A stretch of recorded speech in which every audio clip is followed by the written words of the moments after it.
வாழ்க. உள்ளொரு ஜோதியே வாழ்க. உள்ளம் நிறைந்தோனே வாழ்க. நீங்காதொருவனே வாழ்க.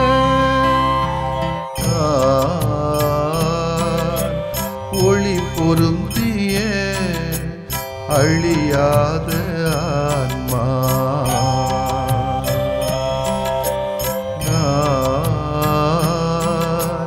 ஒளி பொருந்திய அழியாத ஆன்மா. நீ என்னில் நான் உன்னில் ஈஸ்வரா. நீ என்னில் நான் உன்னில் ஈஸ்வரா. ஒளி பொருந்திய அழியாத ஆன்மா.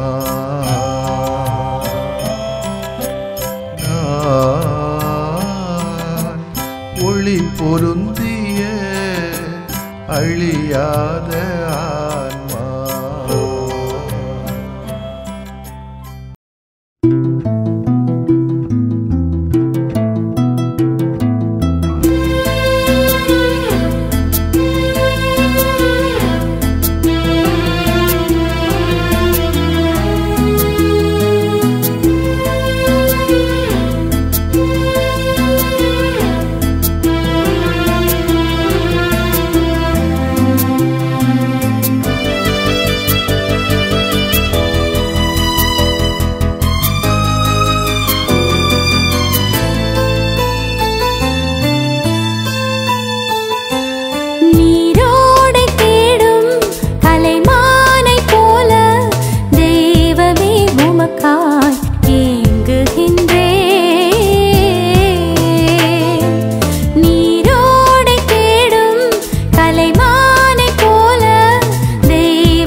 லூக்கா நற்செய்தி அலகு 9 இறை சொற்றொடர்கள் 43 முதல் 45 வரை.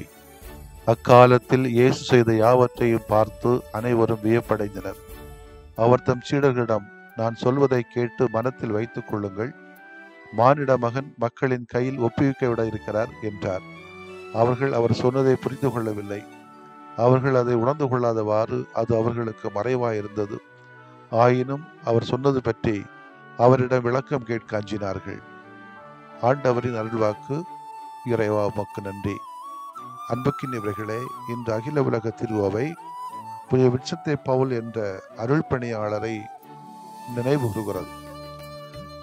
இவர் சிறுவனாக இருந்தபோது ஒரு நிகழ்ச்சி சொல்லலாம்னா, குடும்பத்தில் நிலவிய வறுமையின் காரணமாக படிக்க முடியாமல் ஆடு மாடுகளை மேய்க்க வேண்டிய சூழ்நிலை ஏற்பட்டது. அப்படி இருந்தாலும் அவர் தன்னுடைய பெற்றோரின் கஷ்டத்தை உணர்ந்து ஆடு மாடுகளை மேய்த்து வந்தார். ஒரு சமயம் வின்சென்ட் பவுலின் ஊரில் வாழ்ந்த கோமத்தின் நீதிபதி அவரிடமிருந்த ஞானத்தையும் புத்தி கூர்மையினையும் பார்க்க நேர்ந்தது. உடனே அந்த நீதிபதி வின்சென்ட் பவுலின் தந்தையை பார்த்து அவரிடம், உம்முடைய பையன் ஆடு மாடுகளை மேய்க்க வேண்டியவன் அல்ல, அவன் பள்ளிக்கு சென்று படிக்க வேண்டியவன். தயவு செய்து எப்படியாவது அவனை படிக்க வையுங்கள், இல்லை என்றால் ஒரு மிகச்சிறந்த அறிவாளியை நீங்கள் இழக்க நேரிடும் என்று புத்திமதி சொல்லிவிட்டு சென்றார். உடனே வின்சென்ட் பவுலின் தந்தை தன்னிடம் இருந்த ஆடு மாடுகளை விட்டு அவரை விற்று பள்ளியிலே படிக்க வைத்தார் என்பது ஒரு நிகழ்வு. வின்சென்ட் பவுல் 1581 ஆண்டு ஏப்ரல் 24 நாள் பிரான்ஸ் நாட்டிலே உள்ள காஸ்கானி என்ற ஊரிலே பிறந்தார். இவருக்கு 4 சகோதரர்கள் உண்டு, சகோதரிகளும் உண்டு. வின்சென்ட் பவுலின் வீட்டிலே கடுமையான வறுமை. இத்தகைய சூழலில் வின்சென்ட் பவுலால் படிக்க முடியவில்லை என்று நாம் கண்டோம். எனவே எல்லா ஆடு மாடுகளையும் சொத்துக்களெல்லாம் விற்று ஓரளவேனும் அவரை கஷ்டங்களை போக்கி படிக்க வைக்க வேண்டும் என்ற ஒரு ஆவலோடு அவரை படிக்க வைத்தார்கள். அவருக்கு பெரியூல் என்பவரின் நட்பு கிடைத்தது. அவர்தான் வின்சென்ட் பவுலை குருவாக படிக்க சொன்னார். அவருடைய அறிவுறுத்தலின் பேரில் வின்சென்ட் பவுல் குருவாக படித்து 1600 ஆண்டு, அதாவது தன்னுடைய 19ஆம் வயதிலே குருவாக மாறினார்.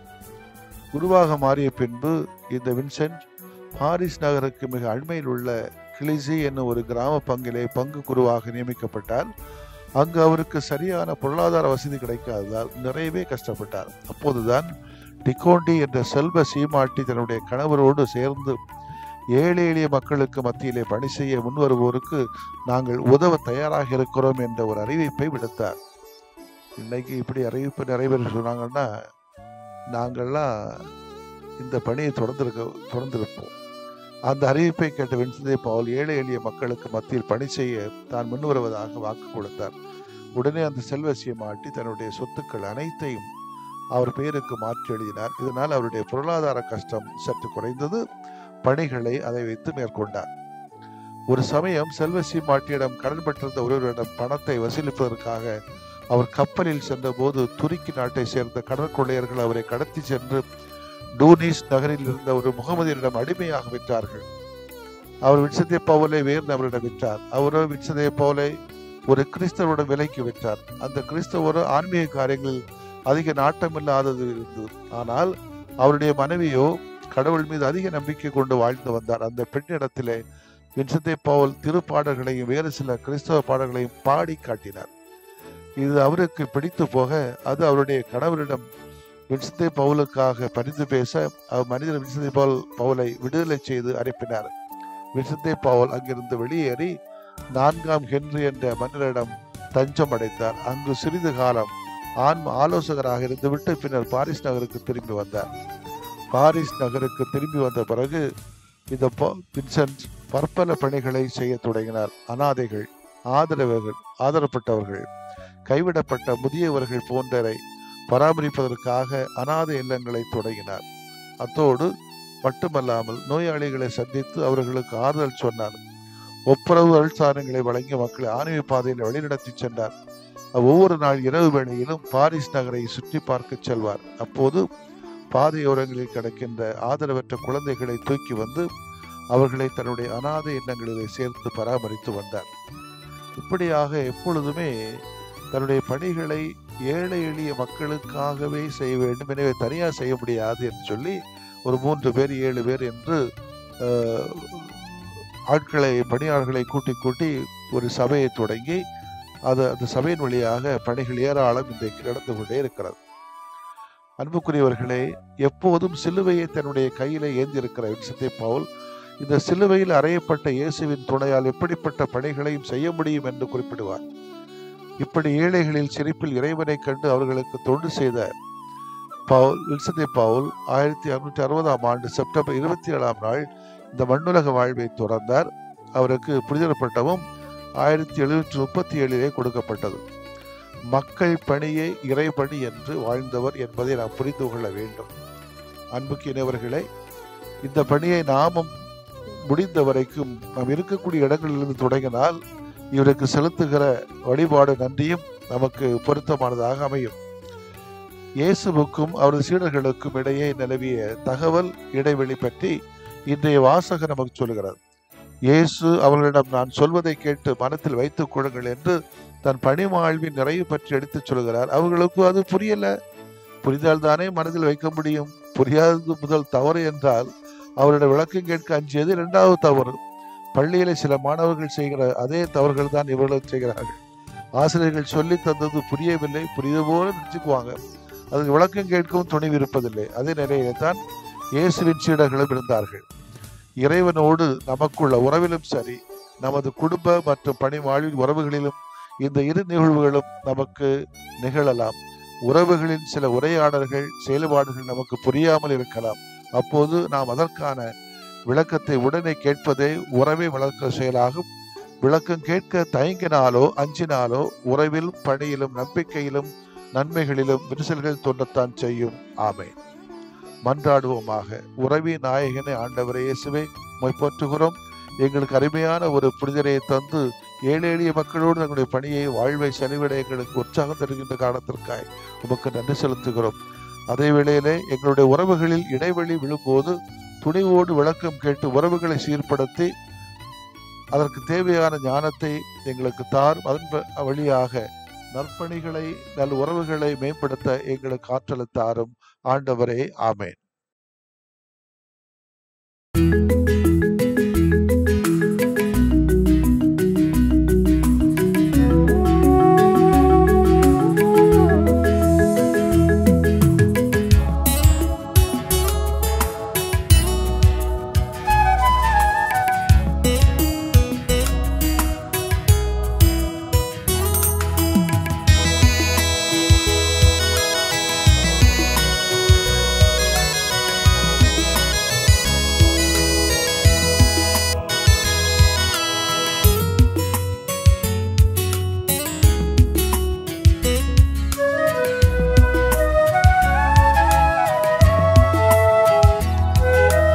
ஒரு வார்த்தை சொன்னாலே நலமாகுமே, மனம் இறங்கும் ஆண்டவரே.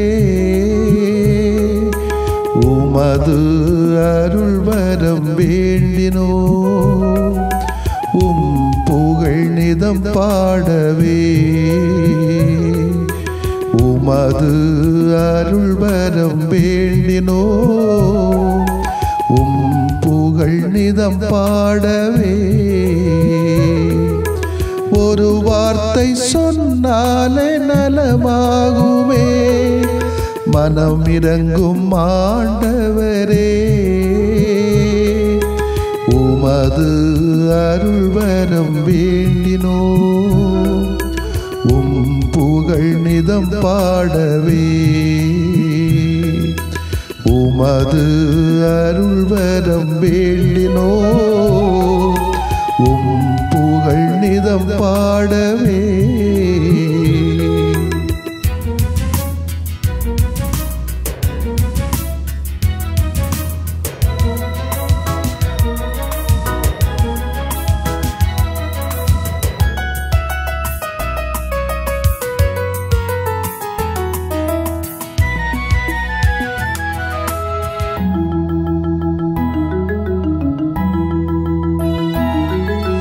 கொடும் நோயின் பிணி நீக்கி நலம் தாருமே, மனம் இறங்கும் ஆண்டவரே. கடன் தொல்லை சுமை நீக்கி உடன் வாருமே மனம் இறங்கும் ஆண்டவரே. கொடும் நோயின் பிணி நீக்கி நலம் தாருமே மனம் இறங்கும் ஆண்டவரே. கடன் தொல்லை சுமை நீக்கி உடன் வாருமே மனம் இறங்கும் ஆண்டவரே. உறவிழந்து போனாலும் மனம் சோர்ந்து போனாலும் உறவிழந்து போனாலும் மனம் சோர்ந்து போனாலும் உடனிருந்து பலம் தாருமே மனம் இறங்கும் மனம் இறங்கும் மனம் இறங்கும் ஆண்டவரே. ஒரு வார்த்தை சொன்னாலே நலமாகுமே மனம் இறங்கும் ஆண்டவரே. உமது அருள்வரம் வேண்டினோ உம் புகழ் நிதம் பாடவே. உமது அருள்வரம் வேண்டினோ உம் புகழ் நிதம் பாடவே.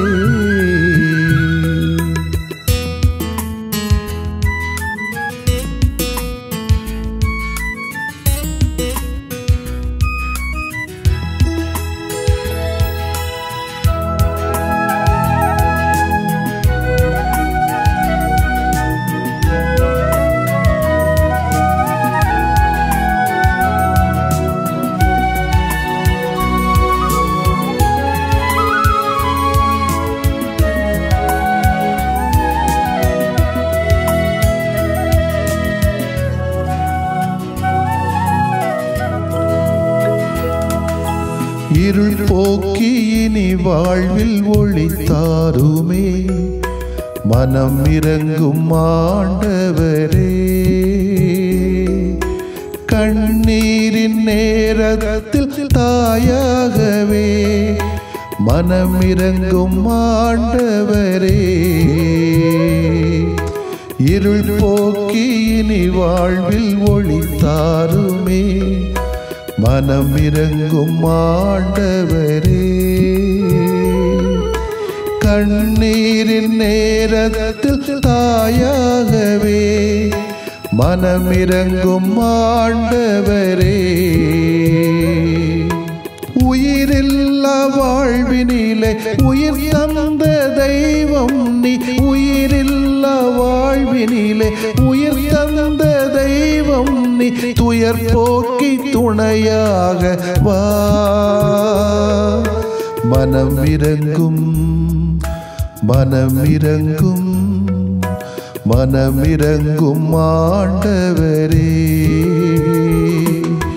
ஒரு வார்த்தை சொன்னாலே நலமாகுமே மனம் இறங்கும் ஆண்டவரே. உமது அருள்வரம் வேண்டினோ உம் புகழ் நிதம் பாடவே. உமது அருள்வரம் வேண்டினோ உம் புகழ் நிதம் பாடவே.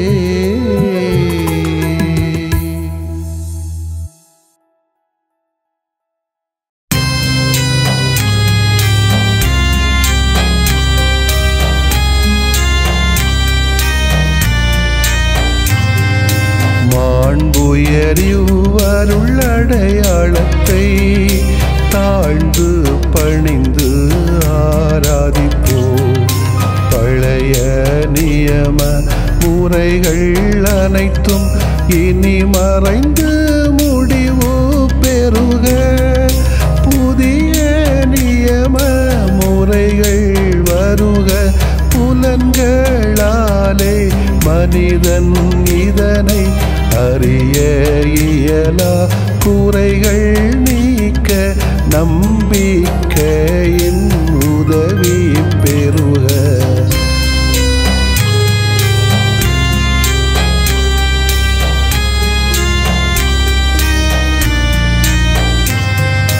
தந்தை அவர்க்கும் மகன் அவர்க்கும் புகழ்ச்சியோடு வெற்றியாக்கும். மீட்பின் பெருமை மாட்சிமையோடு வலிமை வாழ்த்து யாவுமாக. இருவரிடமாய் வருகின்றவராம் தூய ஆவியானவர்க்கும் அளவில்லாத சமப்புகழ்ச்சி என்றுமே உண்டாகுக. ஆமென்.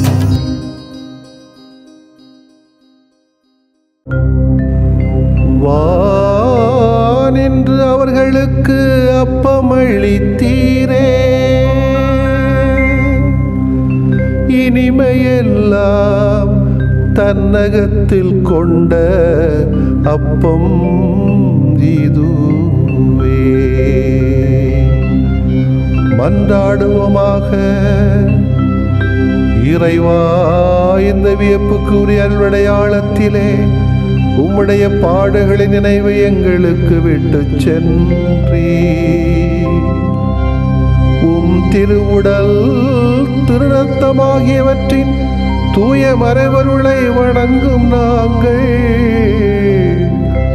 உமது மீட்பின் பயனை இடைவிடாமல் துய்த்து உணர்ந்து மகிழ அருள்வீராக.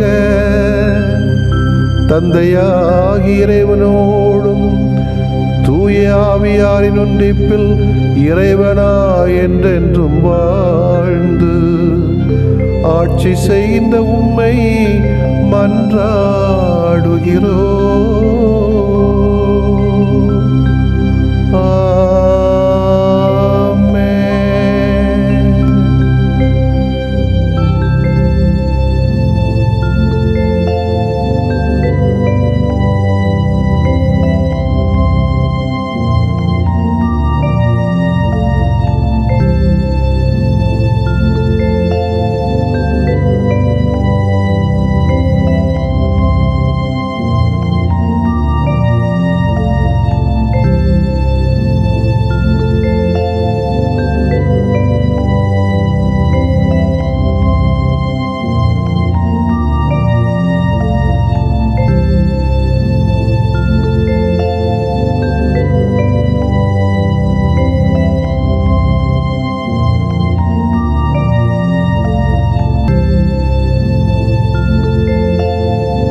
இதய மகிழ்வில் உதயமாகும் இனிய தமிழிசையால் மனித வாழ்வில் மாண்பு சேர்த்த புனிதரை புகழ்வோம் நாம். இதய மகிழ்வில் உதயமாகும் இனிய தமிழிசையால் மனித வாழ்வில் மாண்பு சேர்த்த புனிதரை புகழ்வோம் நாம். ஆஹா ஆஹா ஆஹா லல்லல்லா ஆஹா ஆஹா ஆஹா லல்லல்லா. இதய மகிழ்வில் உதயமாகும் இனிய தமிழிசையால் மனித வாழ்வில் மாண்பு சேர்த்த புனிதரை புகழ்வோம் நாம்.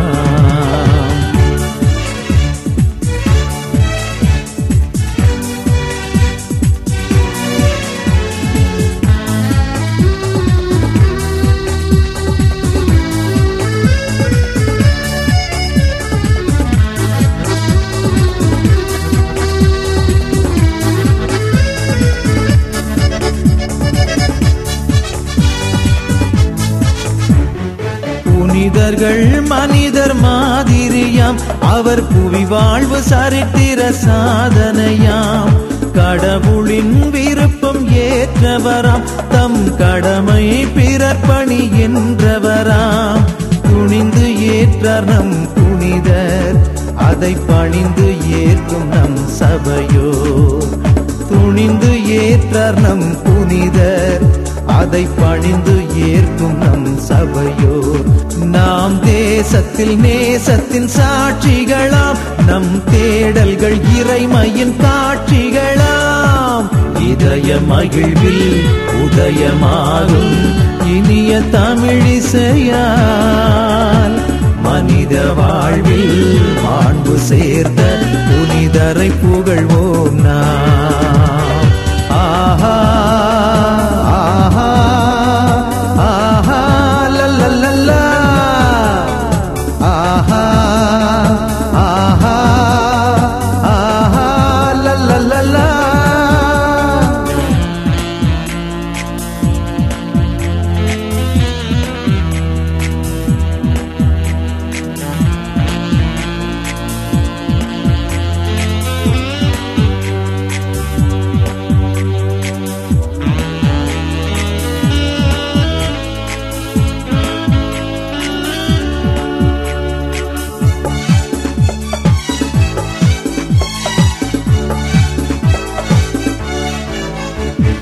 தாய் போல் இதயம் தனில் கொண்டு நம்மை தயவாய் காக்கும் அன்பு புனிதர். தீமைகள் எதுவும் நம்மை தொடரா, நம் தூயவர் வழிதனை தினம் தொடர்ந்தால், வாழும் வாழ்வு பிறர்க்கின்றே என வாழ்வோர் வாழ்வில் இறப்பில்லை. வாழும் வாழ்வு பிறர்க்கின்றே என வாழ்வோர் வாழ்வில் இறப்பில்லை. இங்கு வாழ்ந்திடும் நாம் எல்லாம் இறை கரங்கள், நம்மை வாழ்த்திடும் இறைவனின் அருள் வரங்கள். இதய மகிழ்வில் உதயமாகும் இனிய தமிழிசையால், மனித வாழ்வில் மாண்பு சேர்த்த புனிதரை புகழ்வோம் நாம். இதய மகிழ்வில் உதயமாகும் இனிய தமிழிசையால், மனித வாழ்வில் மாண்பு சேர்த்த புனிதரை புகழ்வோம் நாம்.